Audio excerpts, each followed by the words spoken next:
ഇരിക്കണോ അല്ലെ നിങ്ങളെ ഓർത്ത് കരയണോ?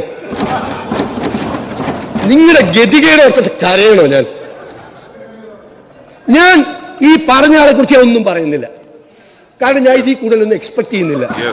പക്ഷേ അങ്ങ് ഈ സഭാ നേതാവല്ലേ, CPM-ന്റെ പാർട്ടിയുടെ ലീഡറല്ലേ, നിങ്ങളിത് കണ്ടിട്ട് ഇത് നിയമസഭയിൽ അനുവദിക്കാൻ നിങ്ങൾ അനുവാദം കൊടുത്തതിനെ കുറിച്ചാണ് എനിക്ക് സങ്കടം. I feel sympathy to you. നിങ്ങളോട് എനിക്ക് സഹതാപം തോന്നുന്നു, മുഖ്യമന്ത്രിയോട്. അങ്ങേ പോലെ ഒരാൾ ഇത് വായിച്ചിട്ട്, അല്ല നിങ്ങളുടെ ഏതെങ്കിലും മന്ത്രിമാരെ കുറിച്ച് ഇവിടെ നിന്ന് ഒരാൾ വന്ന് ഇതുപോലെ തന്ന കീറി കൊട്ടയിലിടും ഞങ്ങൾ. അങ്ങനെയൊന്നും ഞങ്ങൾ ചെയ്യും. ആരോപണം ഉന്നയിച്ചെങ്കിലും അതിന് തെളിവുകൾ ഹാജരാക്കാൻ PV അൻവർ തയ്യാറായിട്ടില്ല. വരും ദിവസങ്ങളിൽ ഇതിനുള്ള തെളിവുകൾ ഹാജരാക്കുമോ എന്നാണ് ഇനി അറിയേണ്ടത്. ഏതായാലും പ്രതിപക്ഷം അൻവറിന്റെ ആരോപണത്തെ അത്ര കാര്യമായി എടുക്കുന്നില്ല എന്ന തരത്തിലുള്ള പ്രതികരണമാണ് ഇന്ന് സഭയിൽ പ്രതിപക്ഷ നേതാവ് നടത്തിയത്.